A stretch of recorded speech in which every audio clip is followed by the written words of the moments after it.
have block captains underneath you, district leaders above you, or anybody that you're worried about, concerned about, think would benefit from this training, it will be online. You go to the city website.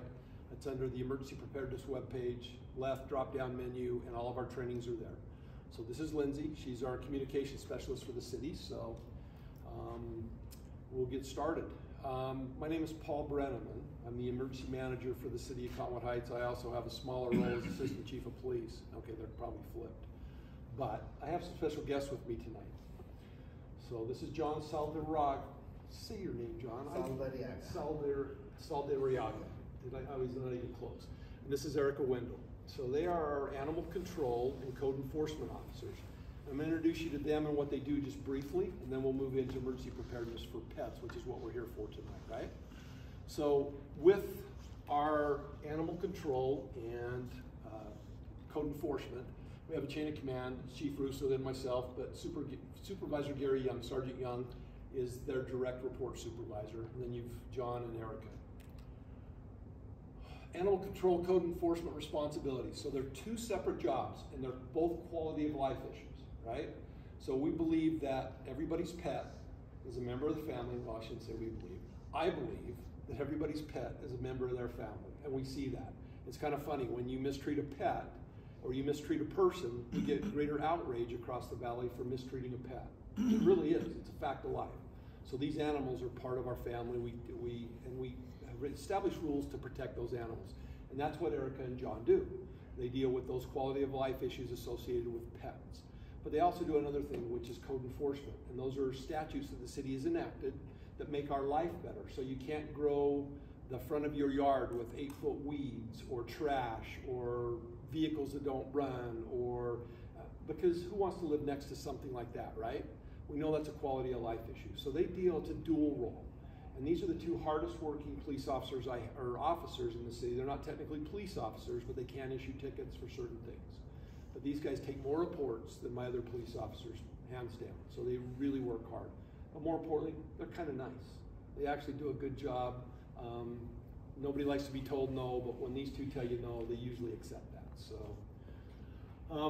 So we deal with dogs, cats, licensing, animal attacks, impounds, livestock. Yes, we do have large animals in the city of Cottonwood Heights. Not many, but we do have a few. They work with other agencies. They are on call. So if we have an animal that's found late at night or injured late at night, we can call them out and they'll address those issues.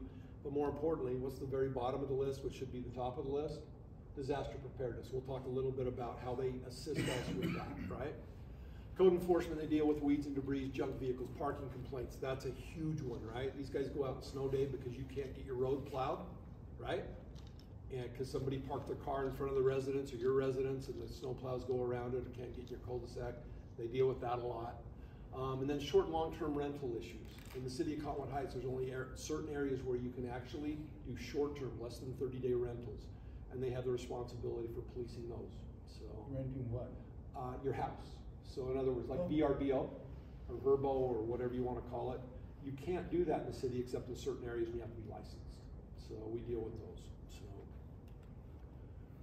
all right, let's move on to the meat of what we're here to talk about tonight. U.S. pet ownership statistics. How many in this room own a dog?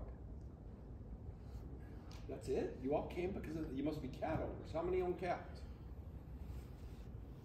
And you're all here because of pets, but you don't own pets? Well, I commend you on that. How many own exotic pets? I have a wife. You have a wife. I'm going to tell her you said that right. Owned and pet. I'm going to tell her next time I see her. That will be trouble on your part.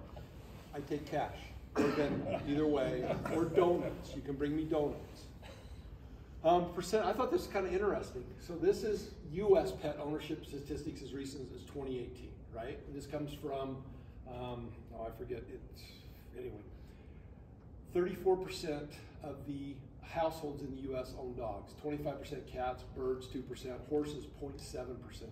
Look at the numbers, though. I mean, we're talking tens of millions of animals across the country. To me, that's just well, number one, it's a huge number. But it also shows you, once again, what we think of these animals, right? And you can go down the rest of them, but I just wanted to show line 1 and show line 2 there that kind of expresses the number in a more finite point. What kind of visits was that talking about? You know what? This is from the veterinary. Veterinary visits per animal or per household. Oh, yeah. That's this chart is from their website. So this is Utah.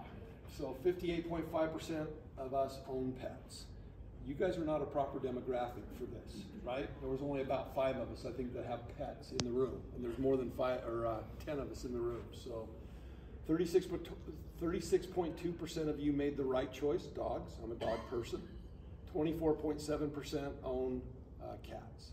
So there's a lot of animals out there, right? The biggest problem with that I see as an emergency manager is that what do we do with those animals in the event we have a large-scale emergency? There's horror stories out there of earthquake areas or tornadoes or hurricanes, those areas that are affected, where these animals are just left to fend for themselves, which is absolutely not right. So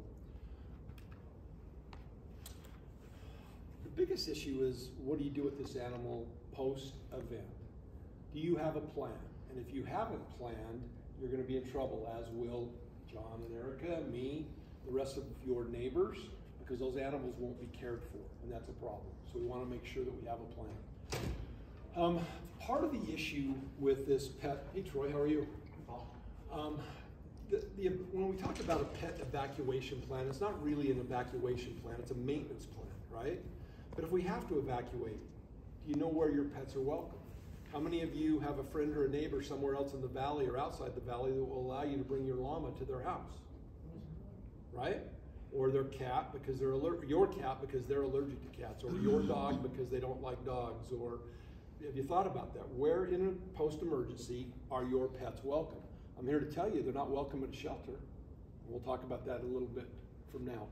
How about an alternative care provider? What happens if, heaven forbid, you're injured and you can't take care of that animal? What plans have you made? Have you made arrangements with family members? Have you made arrangements with neighbors or with your precinct? Or we'll talk a little bit more about those types of things in just a minute. But these are things you need to think about. So, because if you don't have a plan in place, we're in trouble. This next one is huge because we know that some of these animals are going to get loose. They're going to be found running. And John, what's the number one way to identify an animal that's running at large? The first thing you do with an animal running at large? Microchip. Absolutely. We have scanners, and they will check that animal for a microchip. We've all heard stories on the news about, you know what, an animal was recovered 7 years later because it turned up somewhere and it got scanned with a chip. Those chips are, well, what does it cost, John, for a chip at a vet? 25, 30 bucks? Roughly. So it depends on your vet.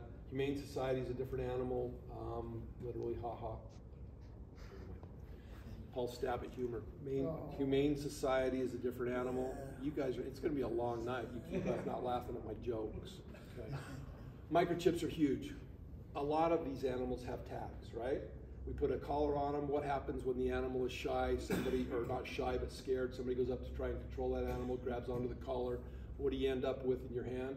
A collar and not an animal. And then you've got the tags for that animal, but not the animal. So it's important to try both or do both. How about proof of ownership? Anybody here have a picture of their dog? I have lots. You want to see them? I really do. I like my dog. But you've got a picture. That's only one component, right? How many of you, these dogs nowadays are registered, right? Either with the city, or maybe it's an animal that you own because it's a AKC registered breed, and you've actually got a lineage on this animal that shows their name and shows you as the owner. The point I'm trying to make is, how do you prove to John or Erica that you own that animal, right? Some of these animals are literally tens of thousands of dollars. It's not unusual if you buy a doodle. Anybody own a doodle? I do. I bought off on a doodle. Those things are not cheap. They're $2,000, depending on, or they can be more than that, right? So plan to identify that animal as yours. The picture, the tags, the chip, the whatever. Find a way to tell these guys that that animal actually belongs to you, so that we don't release your animal, your French bulldog that costs $7,000, back to somebody that shouldn't get it, right? Was it Lady Gaga that was, her dog walker was robbed and shot for 2 Frenchies, right? So it's crazy times. Vaccination records. That's important for two reasons. One, if they are going to go into a shelter, they have to have proof of vaccination. They're not going to be accepted, and we'll talk a little bit more when they will be. But the same thing would go if we recover your dogs. You need that proof of vaccination. Are they current on their rabies shot specifically? But more importantly, not more importantly, but in addition to that, their yearly vaccinations that show that they've are not contagious or wouldn't be contagious or vaccinated against contagious diseases. So, pet emergency evacuation kit. How many in here have a 72-hour kit for you? Raise your hands. I'm going to be so disappointed if this group doesn't have a 72-hour kit. How long have I been preaching this? There we go. How many of you have a car kit, evacuation kit? Come on, maybe not as many, but you should, right? We all should. We know we should.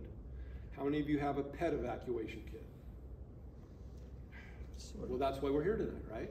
Because you didn't know. So now you know, and now we'll get them together. So what should be in that kit, and more importantly, where do you keep the kit so it's readily available?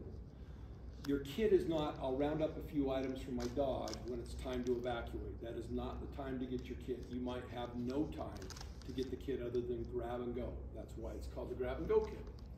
In it, you should have enough food for how many days? At least 3.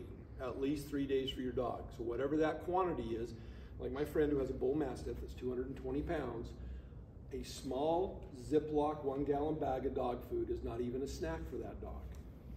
So have enough food and treats that that dog can be sustained for at least 3 days. And I would prefer to have a week's worth of food. So plan accordingly. Number 2, water. Everybody thinks we can just go out and drink from the gutter, we can drink from the tap, we can drink from sources that are supplied by the government or by our different services that provide water. You need to have some water on hand for that animal. So they need clean, fresh drinking water. How many? Or every day, every other day, every week? Every day, no doubt. Yes, sir. Water's heavy. Yes, it is. So is food. How is it a grab-and-go kit? Get a small dog. A little teeny dog that weighs 7 pounds. Sorry, I've got a 60 and a 70-pound dog. I got it. You're just going to have to plan for it. A backpack is the easiest way to do that. Get a good-sized backpack and put as much as you can. Something is better than nothing. And realistically, if you're going to travel away, so what's our number one threat in this city as far as evacuation threat in the city? Stupidity. Yeah, well, that is, Rod, you're right. But what's the number one reason we would evacuate this city? It's not an earthquake. No. The most likely threat is? Gas break. Could be a localized event, but there's even one that's more dramatic, and it's not for the entire city, but it's localized to certain areas of the city. Prison break. Prison break, there we go. It's forest fire, urban wildlife interchange forest fire, or fire, right? So think about this. If you go above Wasatch Boulevard, those homes up there are covered with what? Oak and pine and all of these trees that we think won't burn, but that are going to be the first thing. Just look at the fires in California. It's probably a fire, and you're going to have to grab and go because you're not going to have time, more than likely, to get out, right? So, but if you grab that stuff, it's portable, you get it into the car, we can get away.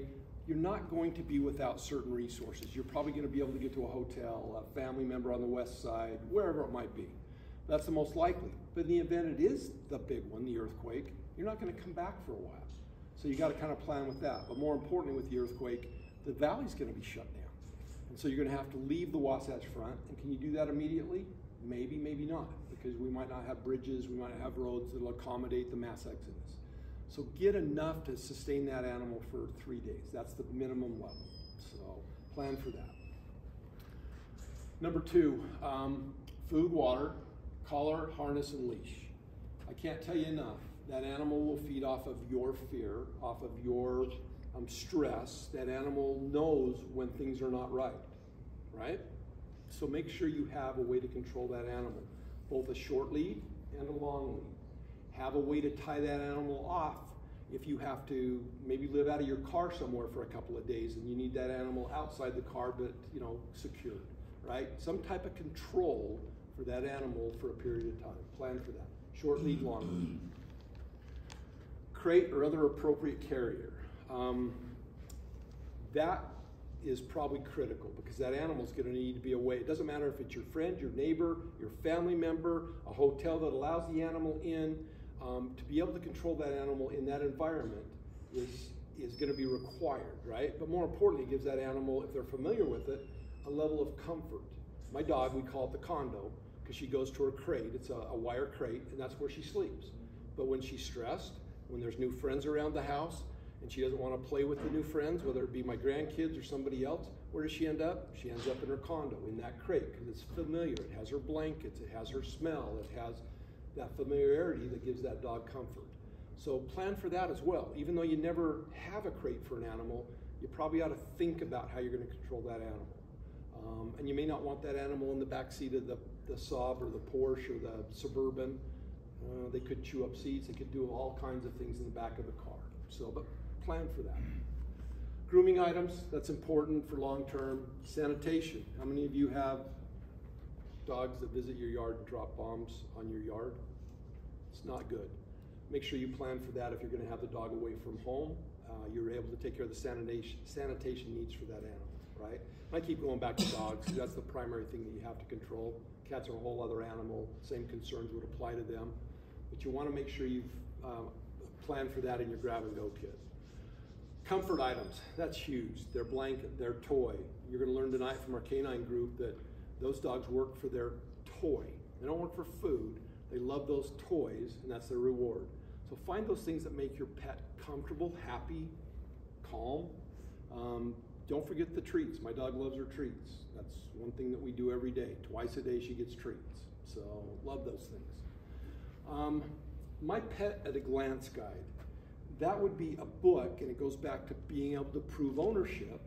But it's not just about proving ownership. It's about, if I have to hand that dog off to somebody, what does my dog like to do? What can I expect with that dog so they can take care of your dog, right? You know your dog. I know that in the morning my dog goes out, she whittles, comes back in, wants a treat and food. Then she goes out and takes a dump. Then she's happy for the day. That's what we do. It doesn't take very long. But what does your dog do? And what should this person who's providing care for your dog do for your dog, right? So put a little book together. It doesn't have to be elaborate, but it can contain all of those things we've talked about. Pet identification, how that dog likes to be treated, their normal routine, any health care concerns that you have, pet care providers, both like vets and people that know your animal, the groomers, or those types of things. So, any questions so far? And by the way, if you got a question, just raise it or yell it out. We're a small enough group; it won't impact the presentation at all. So, large animals. Does anybody in here have a large animal besides my friend with a Mastiff? A horse, a llama, a goat, a mini horse, any of those things? Are there still llamas in the city? There were. I haven't seen them lately, John. Do you know if up here on Bengal, have you seen them up there? I haven't seen them. They're probably gone. It's been a couple years. They used to be up here at Danish and Bengal. They were in those fields to the south. And then there were some over off Creek Road for a period of time too, but I haven't seen them lately. Same thing with horses. I haven't seen horses lately. So I think there's still some large animals on Forest Bend, down here at the bottom of the hill. In fact, I'm sure there are. I know there's some goats and some other larger animals down there. But for the most part, we're an urban environment, not a rural environment. We're not like the west side where I live. So if you do have large animals, that's also critical. Those animals are worth a lot of money. Some of them have brands, some of them don't. Do they chip large animals? Do you guys know? They can. I know that I've seen them chip horses all the way up to turtles. Oh, there you go. They chip a turtle. That's kind of funny. Okay.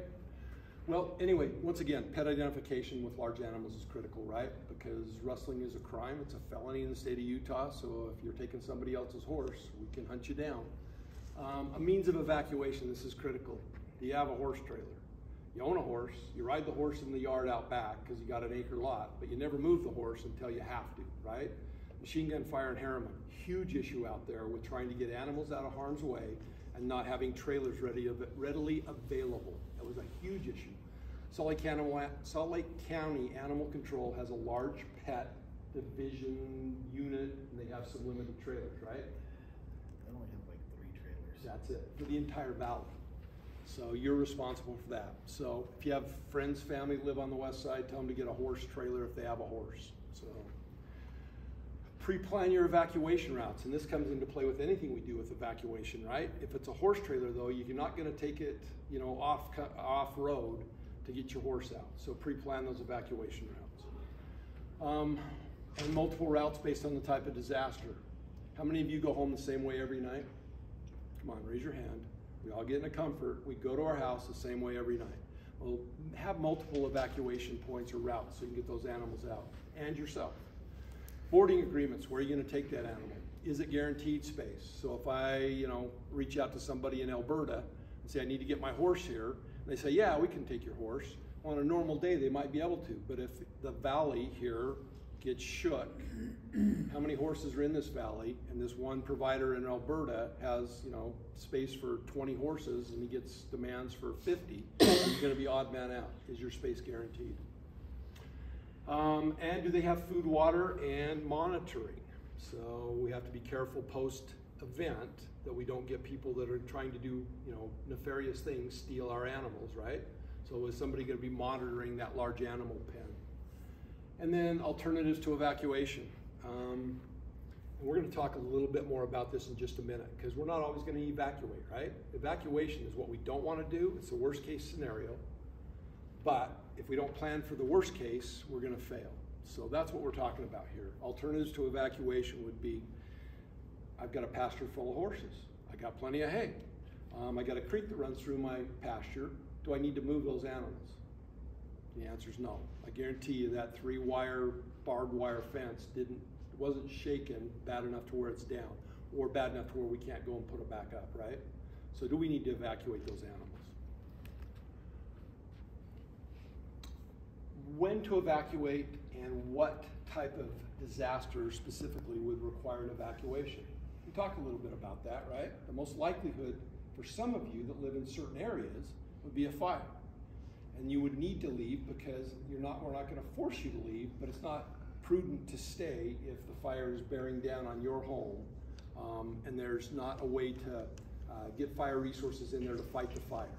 We're going to lose some homes if we have a large scale forest fire that comes down the mountain, right? So it happens. We see it across the country.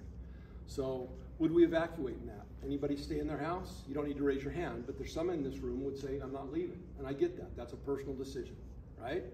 But you're more than likely the vast majority are going to evacuate. Are they ready to go? And when would you evacuate?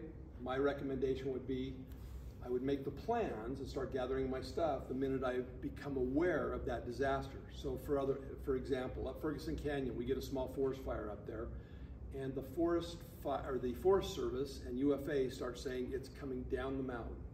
How long are you going to stay until you make plans? Not leave your house, but make the plans to leave your house. I'm going to start the minute somebody tells me there's a fire on the mountain and it's heading downhill, right? That's the prudent thing to do. The evacuation order or recommendation, whatever you want to call it, will come out when we think it's timely and there's time to get people off and out of the area, right? And that's when you would probably want to leave. So, but up until that point in time, you should prep. And when the evacuation recommendation comes, then I would suggest you leave. The evacuation also can determine, or the type of event can determine whether or not you're going to evacuate with the animal. We just talked about large animals. Do you take them with you?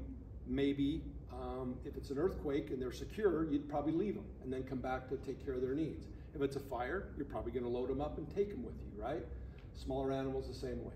So it's a lot of common sense type stuff. You have to make that based upon what type of animal you have. How many in here know what a service dog, or what a service animal, a comfort animal, and a pet are? Anybody want to define pet for me? Anybody at all? Pet. A pet. A pet. Pet was somebody that's an animal that you care an awful lot for, but they aren't necessarily caring for you or others. There you go. You choose to have this animal that provides you love, comfort, satisfaction, whatever, right? Mm-hmm. It's something that makes you happy, your kids happy, your wife happy, your spouse, whatever, right? That's a pet. It's not a requirement, and you hit that there. It doesn't provide a service to you other than that care, loving, and I would tell you that my dog is a great animal. It loves me, and it provides me comfort. I'll go home and snuggle the night with it, right? That's what a pet does. But is there any legal protection that pet has in regards to airplane, any mode of transportation, a hotel, an evacuation center, a shelter, because that's the last two of the important ones, right? Okay.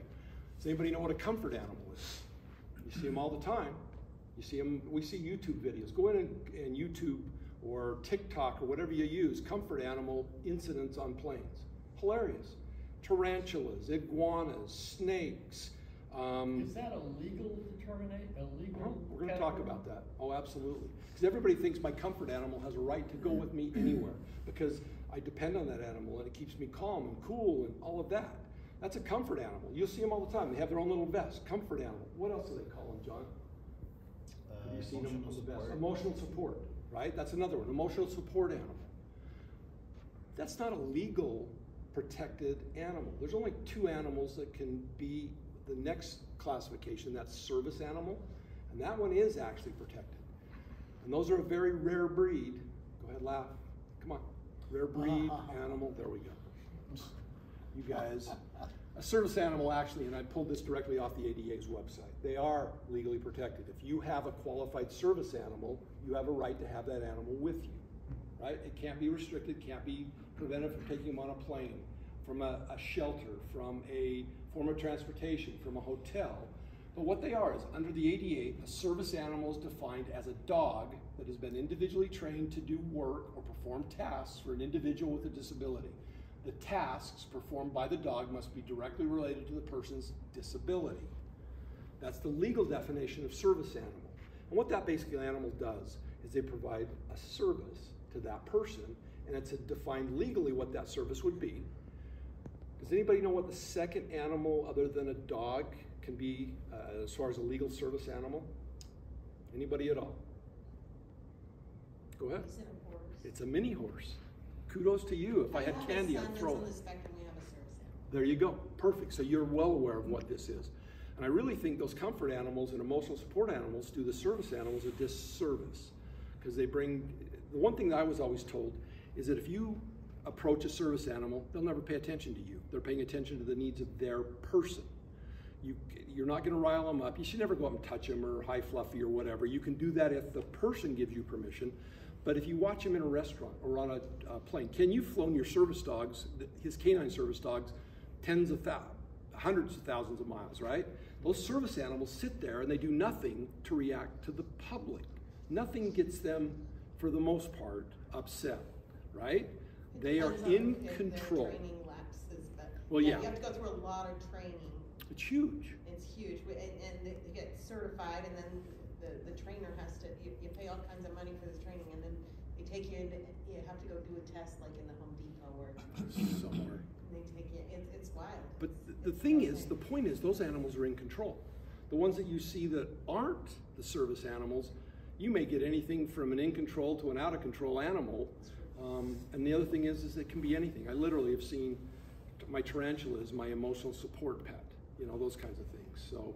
But the point I'm trying to make tonight is, if you have to evacuate and go to a shelter, if it is not an emotional support, if it's not a service animal by definition and actually certified, just because it's a dog doesn't mean it's certified to be that animal, you're not going to be allowed to take it into that structure, that location, that point, right? So if you have a service animal, you know it better than anybody. But if you don't, you need to make arrangements to have your animal somewhere else. Does that make sense? Any questions on that? I think that one's important. Do you have available sheltering options? Here's what I'm going to tell you. We don't. I do not have the resources to shelter your animal because you can't take care of that animal. If we have a shelter that we stand up and it's a service animal, we will make accommodations for that animal, plain and simple, right? But you can't take your emotional support animal into the shelter with you, or into a information distribution point, or wherever, into the EOC here. You just can't do that. So it's incumbent upon you to make a plan for your animal, okay? Yes, sir. I saw the last couple of weeks, I can't remember what business, they had a sign that said,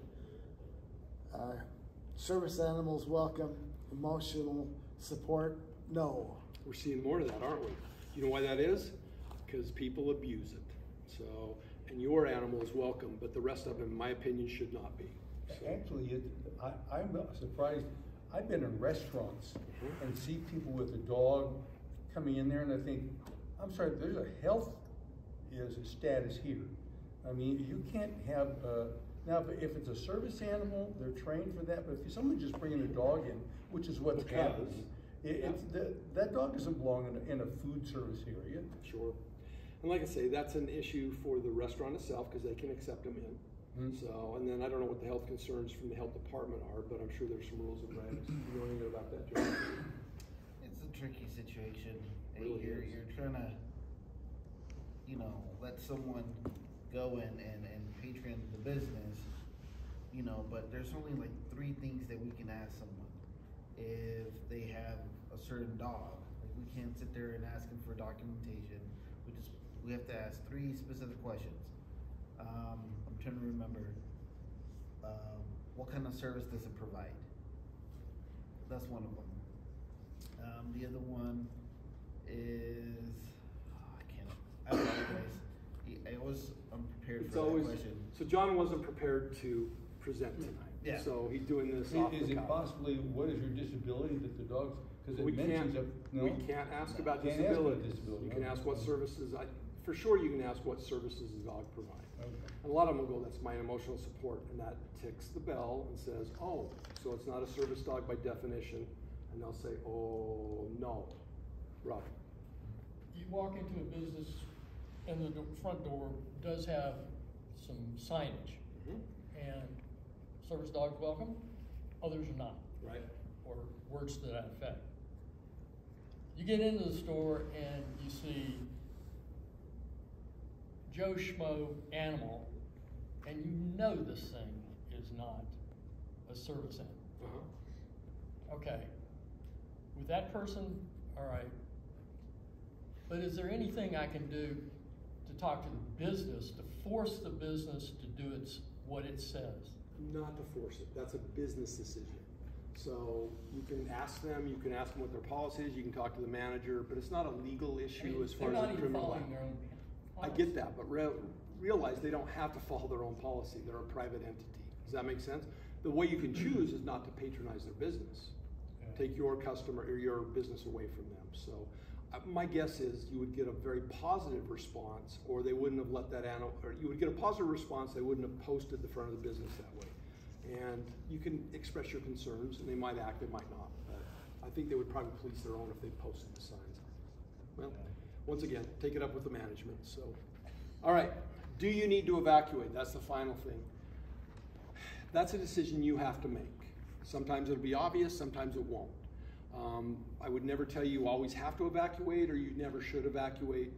I would choose not to, if at all possible, not to evacuate. If my home is stable, my building is, I can provide for my own needs, I would prefer to stay in my own environment. Now let's talk about what I would like this group to do, my precinct district leaders to do, is take this individual plan and transfer that to a precinct plan and a district plan.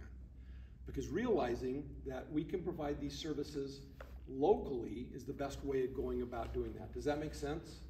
So for example, if you have a large area that is fenced, you got a 6-foot chain link fence around a large area, you know that you're gonna have some people that are gonna be displaced from their homes, and you have a plan to turn that fenced controlled area into a reception area, and we're gonna show you some pictures in a minute. I would highly recommend you do that, and that's something at a precinct level especially that you can plan for. As a block captain, you can get with your block participants and go, you know what, how many of us have animals? Okay, if we have the group that has animals, let's put together a strategy to maintain those animals here on site instead of trying to push it somewhere else. Because I'm going to be honest with you, there is not a resource out there that can assume your animals or will assume responsibility for your animals for the most part. I have limited capabilities, and what I will use those capabilities for are when I have a more mature individual. I have to be careful because I'm getting to be very mature. That would be when they go to a shelter, we don't have a choice, and they won't leave that animal with that home without their animal. And so I can make some limited accommodations for that. Limited, we're talking 20, maybe 30 animals at the most for the city this size. So I've got to be very careful. So the point I'm making is, it's on you. And if you don't take care of your animal, nobody's going to do it for you. The county's not coming in, FEMA's not coming in. Now, we may have some resources that will come in at some point in time, but it won't be for days, if not weeks. And it's not a priority. I hate to say that because my dog is a priority, but it won't be a priority. Life, human life is the priority, right? And then getting structures and infrastructure in place to maintain human life, right? That's what we're going to work on. Animals come down the list. They are on the list, they're just down the list. So whatever you can do to help us out with that, yes? What do you propose for comfort and pets, comfort animals and pets? Because everyone has a, not everyone, but Yep. most families So have a pet. start with this. Plan to take care of the animal yourself. If you live by yourself, incorporate loved ones, friends, neighbors into your plan if they're willing to do that. At a block level, so we're talking 12 to 15 homes, get together as a block, identify who has animals, who has resources, where could we put up a temporary shelter if we had to. Middle of summer, it's a little easier because you could erect temporary shade. Middle of winter, you're gonna have to provide some type of draftless, warmth, dry area to house these animals. Could be in somebody's garage that's still stable and usable. It could be inside, pick a place, be creative with that. It could be it wouldn't be the ward house, but if somebody has a large barn, a large shed, garage, a standalone garage, you could incorporate that into your plan, and that would be the place we're gonna house our animals, right? So you can pull the car out of the garage and put the animals in the garage. Does that make sense? Be creative. Utilize what's available to you, but use your resources that are around you. Start at the block, move it up to the precinct. That's where it would be easiest to manage. Any other questions on that? All right, quickly. That's what we just talked about. I would also, a well thought out plan would include storage of large amounts of food for the animals you anticipate having to house. The other thing, a magnanimous plan would be to help out the people that didn't pre-plan, and that would be to keep some extra food, extra water on hand, to accept that in for those people that didn't pre-plan. But once again, that goes back to you as a block leader, a precinct leader, and a district leader ultimately, to plan for those types of things, because in all things emergency management, you're looking at him. All things animal emergency management, you're looking at them. And this is us, and we don't have a ton of resources. Let me show you a couple quick pictures. So we have, this is a 10 by 20 tent, which would allow me to set up with our shelter a four-seasoned place I could house. We could probably put 12, maybe 15 pets, depending on the size of those and the number of crates we would put inside there. And it also depends on the time of the season, right? So we have some plans in place. We also have some smaller shelters. These are just little Army pup tents that have wire cages in them so we could secure some of those animals. But these aren't coming to your neighborhood. These are going to go to the rec center as part of our sheltering plan at that location for those that have zero opportunity to shelter their animal and won't leave their home without it. Does that make sense? And Paul gets to play God, for lack of a better term, on who gets in and who gets out. And I'm going to give the mature crowd that preference. So if I have an elderly person who's by themselves with no other resources and they won't leave their house without taking Fluffy, Fluffy's coming with them to the shelter and they're going to get one of the condos, okay?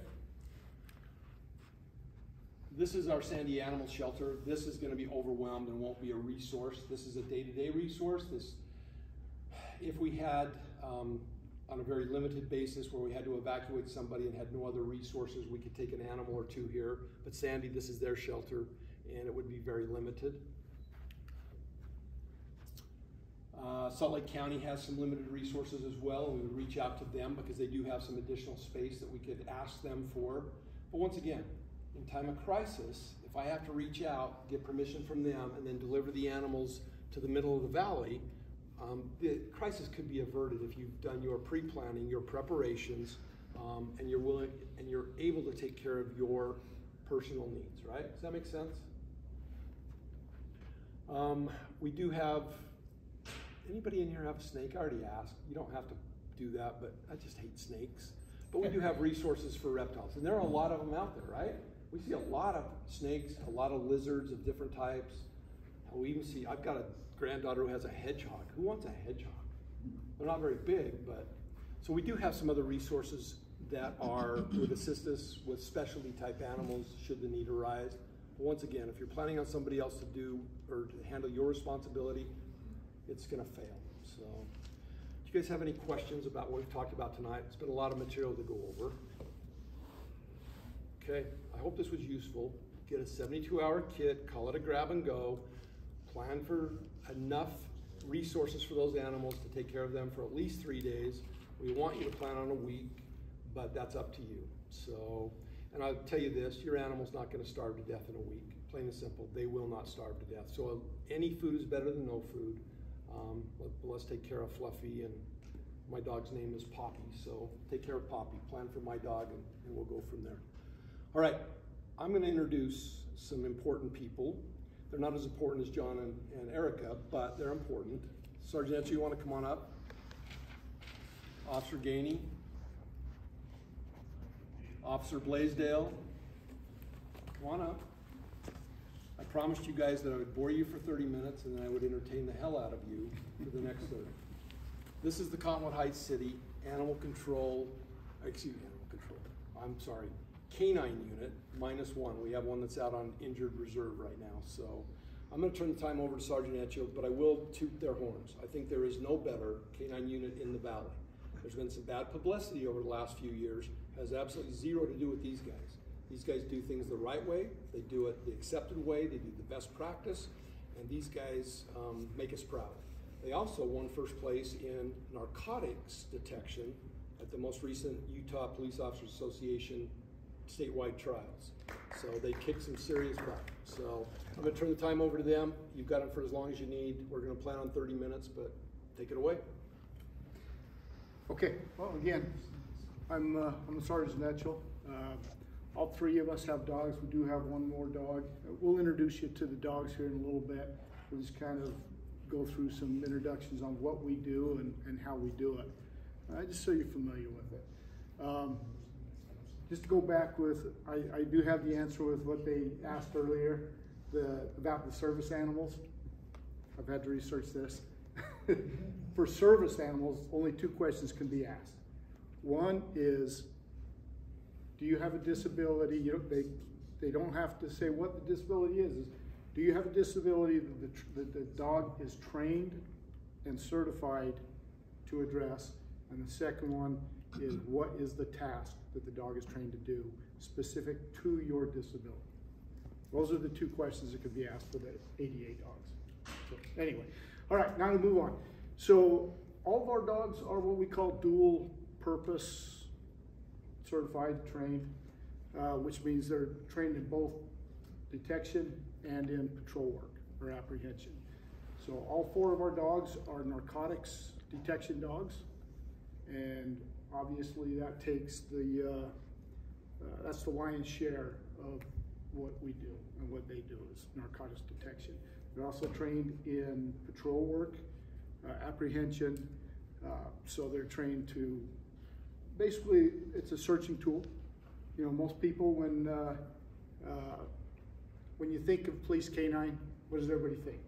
They got jaws, teeth, and they bite people, right? Isn't that the perception? Before I was a police officer and a K-9 officer, that was my perception. Dogs are bite dogs, and they bite people. But that is far from reality. These dogs are actually searching tools. That's their primary responsibility, is to search. Either search for drugs, search for evidence, search for people, and only if it meets all the requirements are they ever used as an actual weapon. So, and those requirements are very stringent. So they have to be an absolute danger, and they have to not be obeying commands, and they have to be fleeing or resisting. So we can't just send the dogs to engage somebody. And it has to be a serious crime that they're committing before we can send them, you know, allow them to bite. And we'll show you some of that stuff, because that's the fun stuff to watch. We'll show you later. But again, the primary responsibility of these dogs are detection tools. And because there are so many drugs, not only in our community, but everywhere, we keep these dogs pretty busy. The patrol division keeps these dogs pretty busy. As an example, probably the most common way they're used is an officer will stop a vehicle on a traffic stop, and they'll believe that this vehicle or the occupants are somehow related. They somehow have some connection with narcotics. Okay, either they think that there's drugs in the vehicle, or they're transporting, or whatever. So if they have that reasonable suspicion that this vehicle is involved in narcotic activity, they'll call for us, and then we can come just run our dogs around the exterior of the vehicle. They don't have to go inside.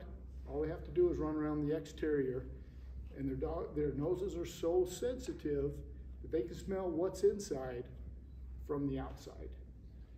And if they, what we call indicate, or if they give us a response that says, yes, there's narcotic odor coming from that vehicle, we can search that vehicle. We don't need a search warrant because of case law, and it goes all the way back to Prohibition times, that we don't need a search warrant to search that vehicle, because the ability it has to leave right then and there. We don't have time or the ability to wait for a search warrant.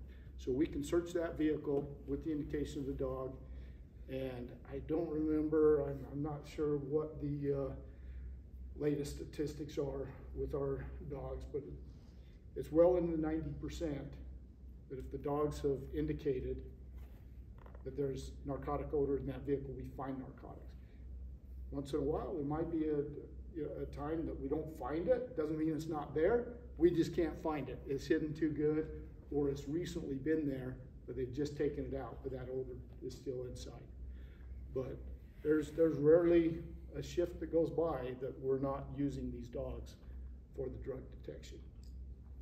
So we've found they've been pretty successful. We're always finding drugs. Sometimes it might just be a small quantity, but times we find large quantities too, several kilos of, of whatever. Go ahead. Does the TSA use dogs at the airport to sniff? TSA uses dogs, but they use explosive detection dogs only. They don't use drug detection. There are some dogs that are used, but they're used by the DEA at the airport. You don't see those dogs. Those are back behind the scenes, back in the luggage areas. All the dogs you see going through the lines, those are all explosive detection dogs. So anyway, dogs have been pretty successful. The odors that our dogs are trained to find are methamphetamine, heroin, cocaine, psilocybin mushrooms, and MDMA, which is ecstasy. We still have one old man. So we have our oldest dog that has been working with us for a lot of years. He was trained on marijuana back when it was completely illegal. You couldn't have it even for medicinal purposes. He's still trained on it. We're still running him, but he'll be retiring soon. But because there is medicinal reasons now for marijuana, 3 out of 4 dogs, we don't even train them to find marijuana. So it's usually the meth and the heroin is almost common that we're finding now, and some cocaine. But as far as patrol work now, so that, the narcotic detection is absolutely, that's 70–80+% of what we do. Dogs are also trained in the patrol aspect. So they're trained to track people. So if somebody has ran from a crime, or even if, we can even have the ability to track like a lost child, or, an elderly or something that's walked away. But the dogs are trained to follow that odor, follow that person from wherever they've been. They also are trained to search areas. So if we have big, neighborhoods, say somebody has fled from a robbery, or been in a vehicle pursuit and ran, left the car and ran, we'll lock an area down, we'll set up a containment, and we'll send the dogs in to find them. Even if we don't have a track, we don't know the last place that they were at, The dogs can find these people from a long distance. We use what we call an air set. They just follow the air.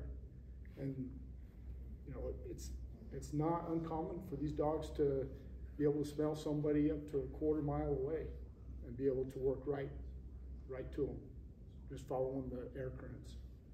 And so even if we don't have a specific track that they can follow, we can use just the wind sensing to search the area, search the yards, and the dogs can smell them where they're hiding. They don't have to be in a place that they can be seen. And usually where we find them is hiding in sheds, hiding underneath cars, places that we're not going to be able to see them, but the dogs will guide us to them and say, they're in this shed. We also, go ahead.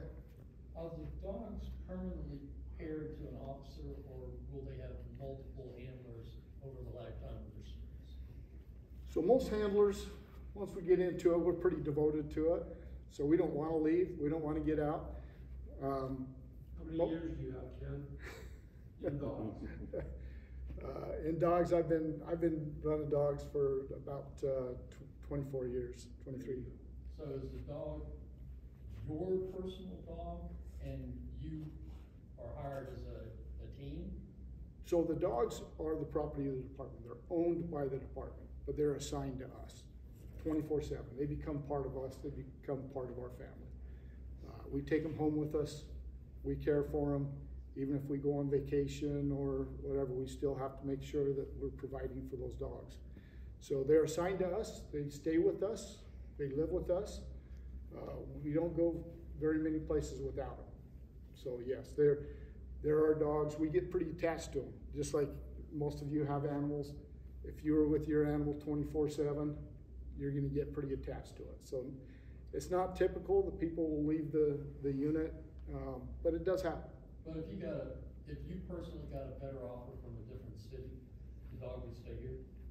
Typically. Depends on the age of the dog. Personally offended by better offer from another city. This is not that city.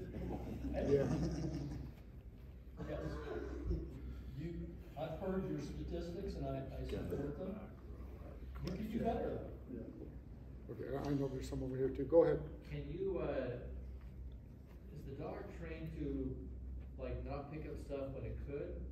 If you're on vacation and it starts picking up things that, you know, fellow travelers are carrying, you know what? We're Better pretty. yet, your son or daughter brings a new boyfriend home. That's a good thing though, right? Go to the beach. Yeah. So we don't take our dogs on vacation with us typically. I mean, I guess if we went camping, we might take them camping with us, but we don't take our dogs on vacation. We work between us, or you know, like I have family members that'll take care of my dog. That's pretty much the same boat. We'll take care of each other's dogs. So we don't take. If we're going to go to Disneyland, we're not going to take them to Disneyland with us. But other than that, our dogs are with us all the time. So I know there's a couple other questions. There was someone back here. Go ahead. So you're in pursuit of someone, but how does that dog know that person's safe to follow that one person? It requires some very technical answers, but the reality, we call it fear scent, okay? It's adrenaline. It's actual chemical that dumps out of your body that you can't smell because your olfactory senses aren't good enough.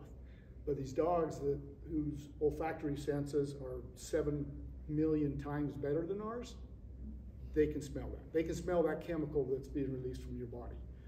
And if somebody's running and hiding, they're giving off fear scent. They're giving off adrenaline. And the dogs can differentiate that from anybody else. That's amazing. So, yeah. If there's been, a lot of times we've all ran into this. So we'll have people run through apartment complexes. Okay, how many people have been walking through those apartment complexes? How many people are out and in those apartment complexes? And yet our dogs can still be successful tracking through those, just because they're specifically smelling that adrenaline, those the odors that your body is giving off as you run. So, what other questions? And we'll kind of wrap this up, and then we'll just show you a quick demonstration of a few things that our dogs do. Any other questions? All right, let's do this. Let's kind of move this a little bit, give us a little bit more time, more room to work. We'll work up here on this side. So we're going to move these chairs. If we could have you, maybe you people are over here, move over to here, and we're going to move these chairs real quick.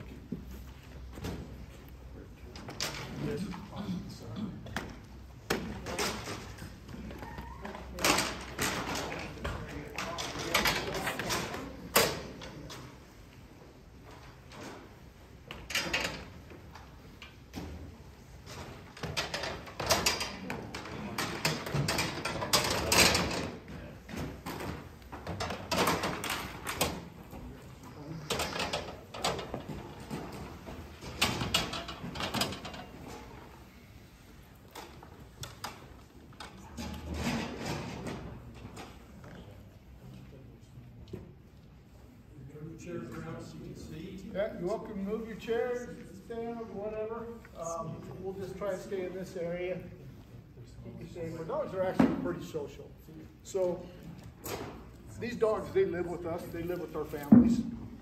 They're very social. They like to be petted. They like to play. They like to play so much that that's how we get them to work for us. They work for toys.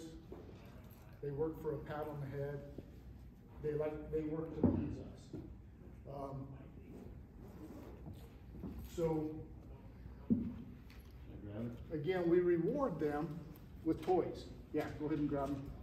We reward them with toys, and that's why they work. They continue working because they know they're going to get a paycheck. Their paycheck is a tug toy or a Kong ball. They just love to work. They love those toys. They'll do anything for those toys. So what we got here is we're going to play the old shell game, okay? Somewhere here there's some drugs hidden.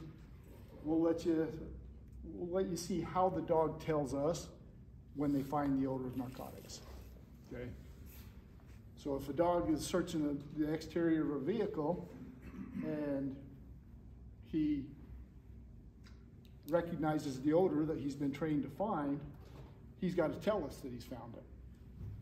And what you'll see here when Officer Gainey brings in his dog, and this dog, his name is Dave. So when Jeff brings Dave in, he'll let him smell each of these cones we have set up, and you'll see what we call his indication.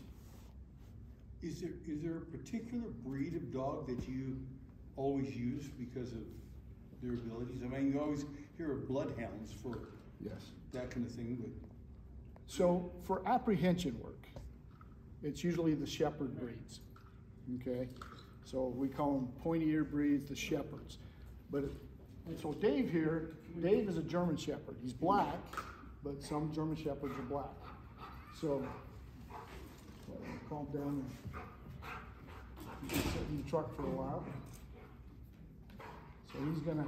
no. Well, Me. Doesn't even smell him, Mom. What's he looking for? so there's some drugs hidden.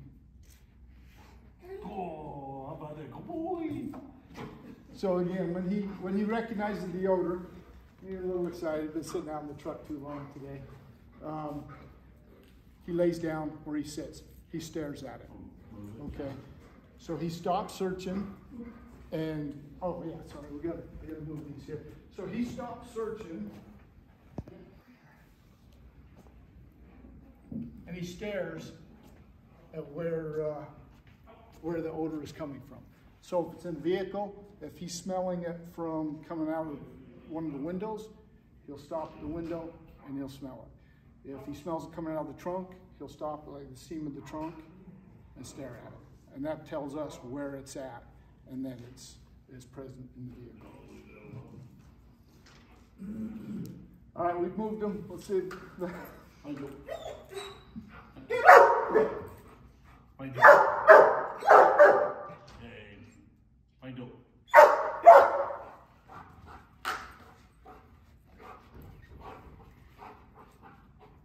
gotta get your nose on there, buddy.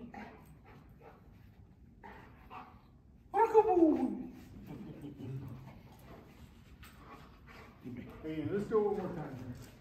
Okay.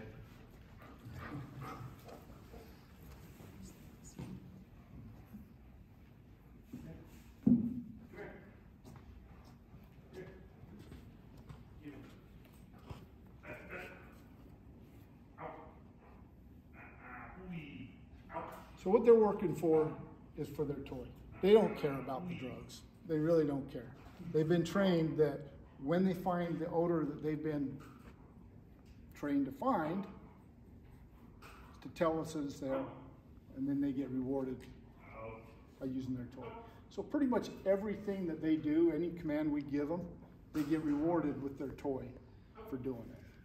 When we're actually out working and out on the street, the toys usually go away because they're going to perform anyway. But in a setting like this, we still reward them. Do you have one of those vests for the dogs? Do we have vests? Yes. Can you show us one A vest?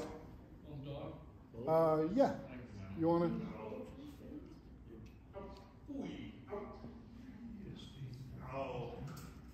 If you want to go gear him up now. So yeah, all our dogs have ballistic vests. We actually have a very kind citizen here in Cottonwood Heights that's donated all of our ballistic vests for the dogs. And our new dog, he won't be here tonight because his handler is off on injured reserve. No, they're gonna just give it to you. No, stop it. Dave's kind of on one tonight. Sit.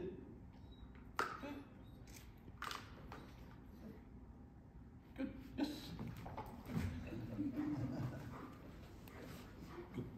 We always have a rule of thumb.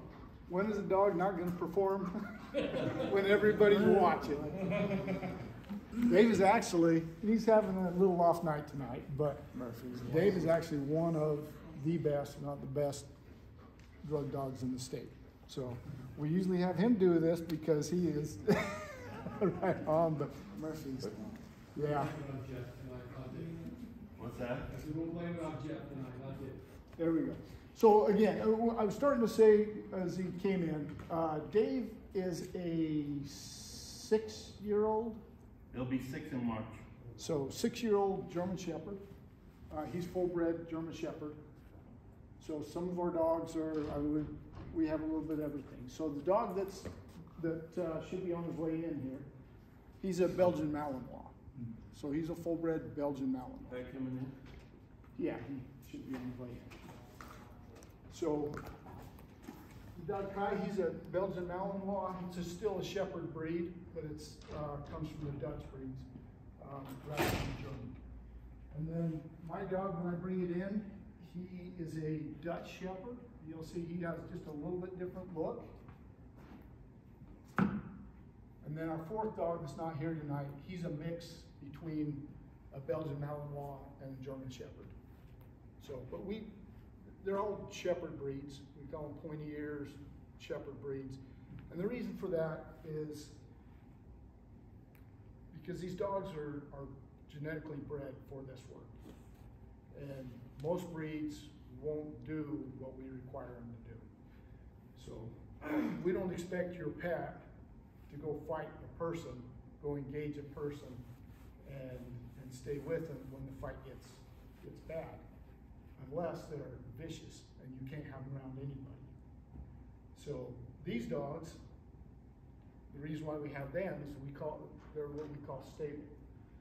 So the dog will engage on command, will fight as hard as he needs to control that person, and then come off, release that bite when we tell him. And within a couple of minutes, that person could walk over that he's been fighting, that person could bat that dog. So they're stable, they're genetically bred for this work. Most dogs won't do that. There are a few breeds around that people use, some of the,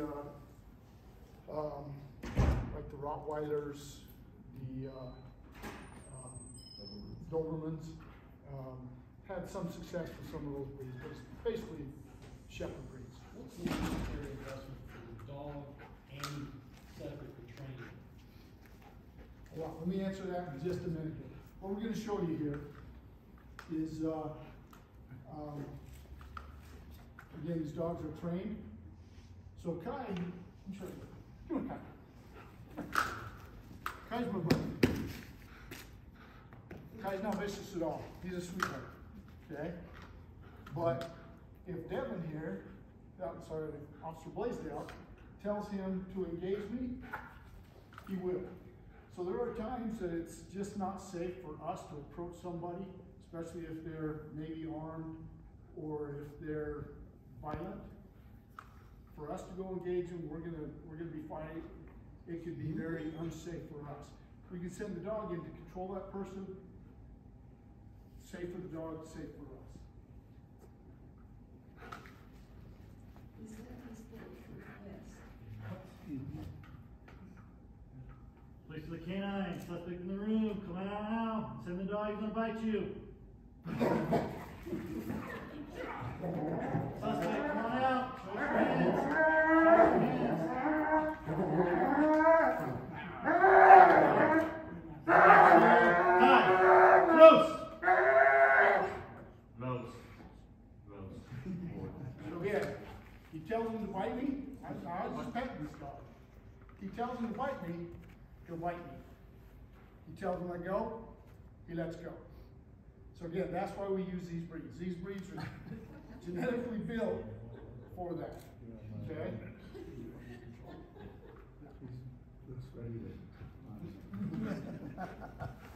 You look like He's smiling, he looks like he loves it. yeah, right. He loves it. So he's also trained to protect his hand.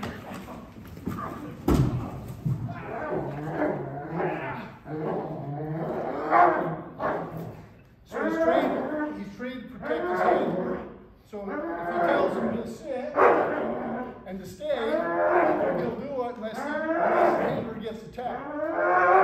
And he comes and has engaged me, and he won't let go until he's told to stay. Hi, close.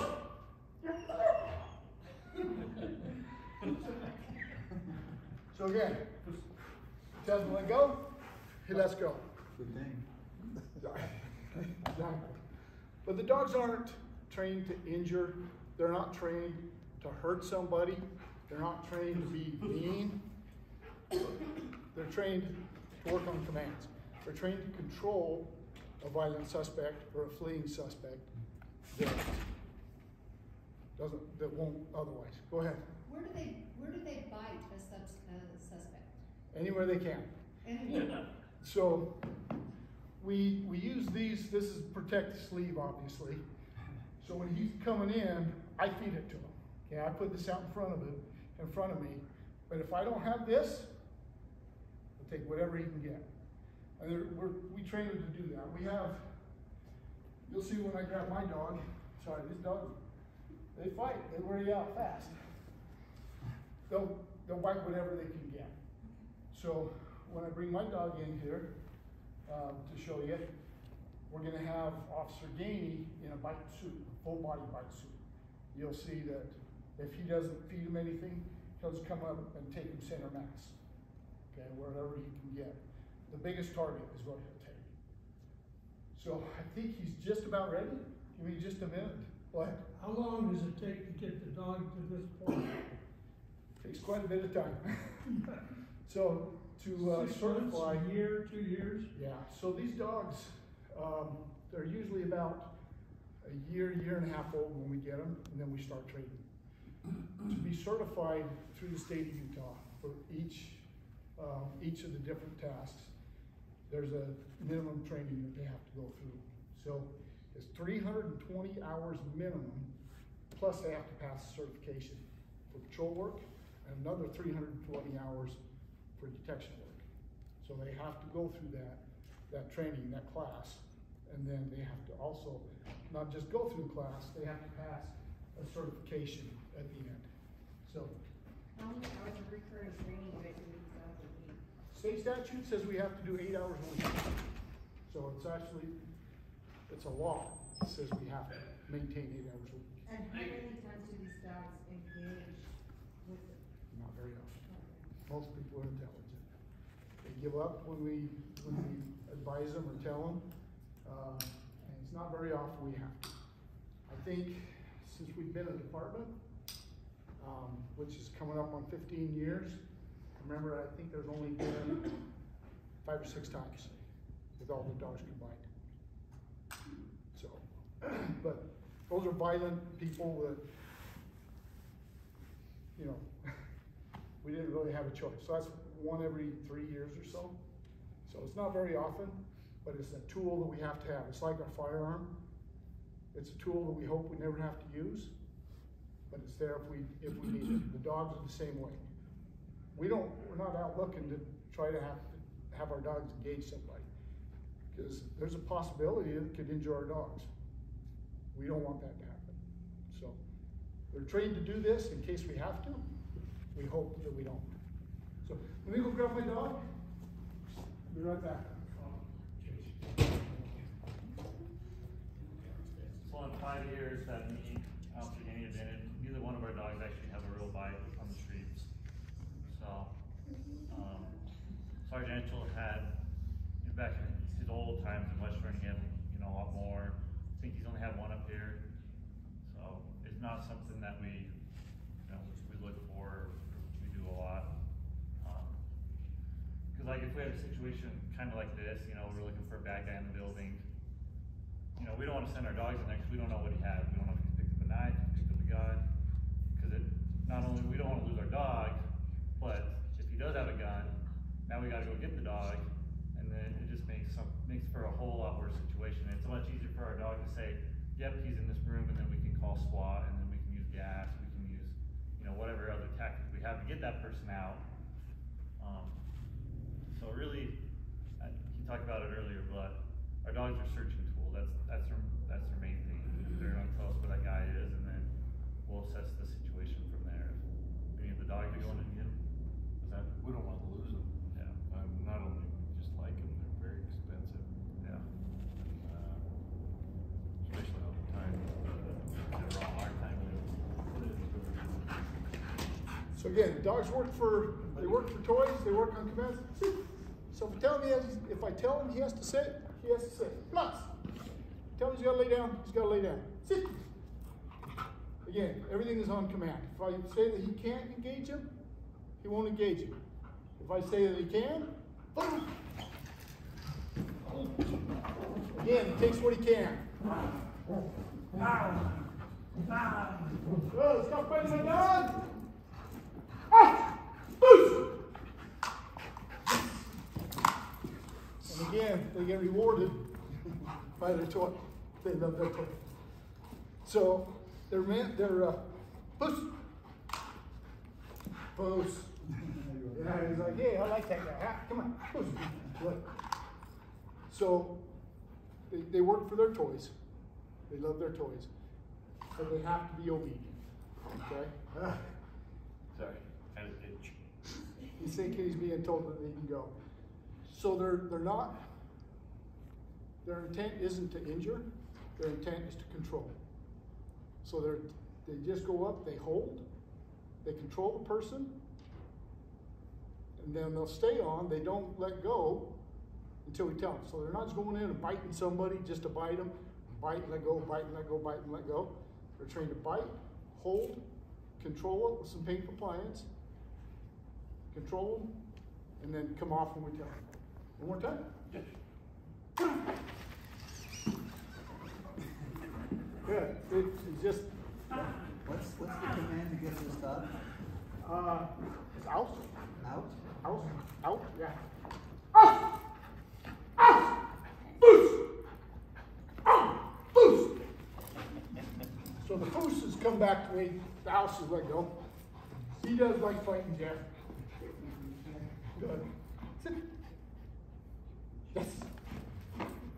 Again, How much plays does if he I weigh? say he's got to let go. Us. Yes.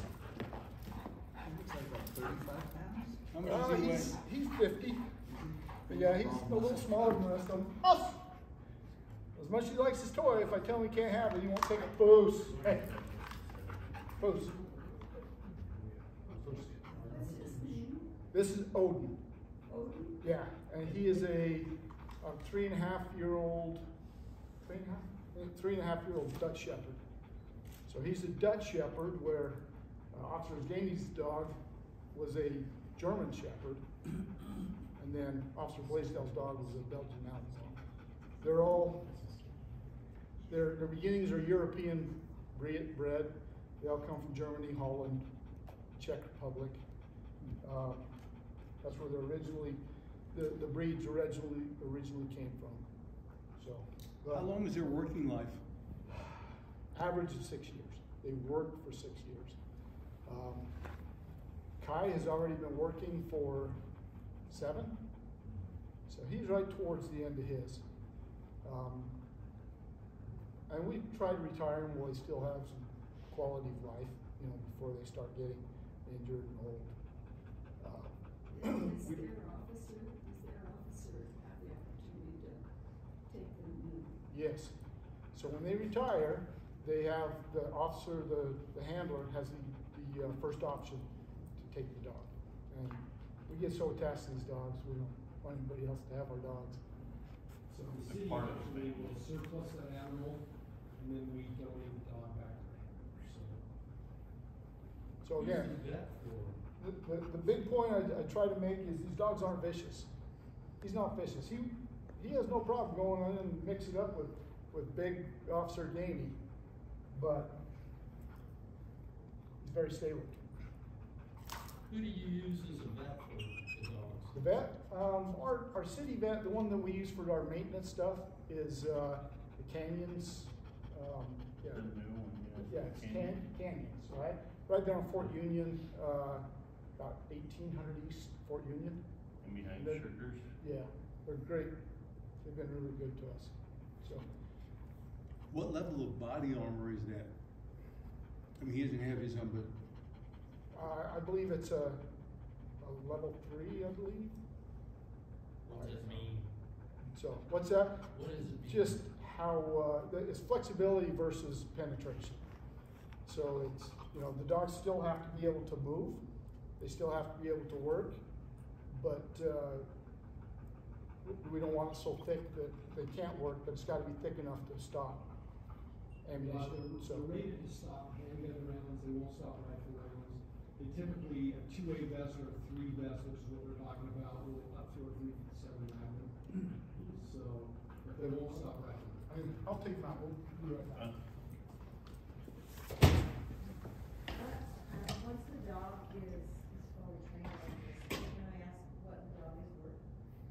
Let me answer that question. Yeah, So to buy a dog, the going rate right now for just a basic dog, right? We're talking a puppy, 18 to 2 years old. We're gonna spend 11, 12 to 15,000. If you were to buy a fully trained dog, I can't even tell you what a dog like that would be worth. Tens of thousands of Personal dollars. protection dogs can go anywhere from, I think, what dude up the hill there pays 75,000 a piece. For personal protection. Most dogs don't do what these dogs do. They don't aren't trained to sniff dope. They're trained to protect the person. So we buy our dogs green, is how we call it.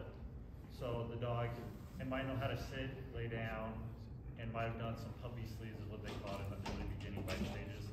But they don't have, you know, the narcotics in them. They don't have, yeah. So then, if we get a green dog, then the department will either send us through post, or we'll do something in-house, or something which is, I think post now is 10 weeks. 8 weeks for each discipline. Is it still 8 weeks? Yeah. So. That's 40 hours a week. Yeah. Well, and even if the dog would become partially trained or fully trained, they still have to go through post to certify, right? Yeah. So the handler and the dog become a team, and the state certifies them as a team.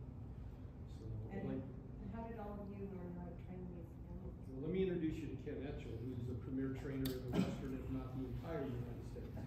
Ken has trained people from all over the world. He'll shake his head, he won't take credit for it, but Ken is one of the best you will find. So we were very lucky. We hired him away from West Jordan back in the day. So we brought him over here, and Ken set up our program, but Ken was at post today training dogs.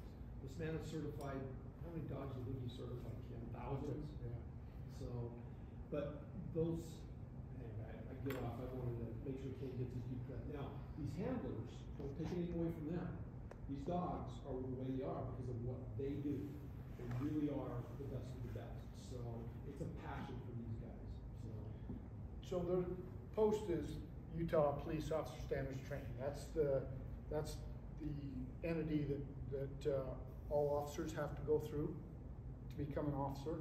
They also have the K-9 division, so dogs have to go through to be certified by the state. So they have one full-time guy that just kind of administrates it, and then they have part-time people like me that teach the program and on a daily basis. So then handlers from all over the state, all over the United States, the class I was teaching today, there was 2 from Colorado, 1 from Idaho, and 2 from Texas, along with the Utah people that was in the class. So they come from all over the United States to come here to get this training, and our dogs also go through that, and they get that basic training. It's 16 weeks for the 2 disciplines, for both the narcotics and the patrol, the apprehension stuff. So that's where they learn to track, that's where they learn to search, that's where they learn to engage, hold, and let go on command. So, but a lot of pet dogs, I should say a lot, most pet dogs would never do that. If they're gonna bite, they're typically the dog you can't have around anybody, because they're basically unsolicited, unwarranted aggression. These dogs, their aggression isn't unwarranted, it's we tell them, and they're just obeying commands. We tell them to engage. It's not normal for a dog, saw how little my 50-pound dog was, to engage a big guy like Officer Gainey. That's not normal. Because just on the, just basic knowledge, basic instinct says you don't fight somebody this big. But we get these dogs that are genetically bred, basically they don't have any fear. So they're social, but they're strong, and they have no fear. And we always make it so they win. We never let them lose. So it builds a lot of confidence in them. Okay. Any other questions? If not, we'll turn it back over to Chief Brenneman. Any other questions? Yeah.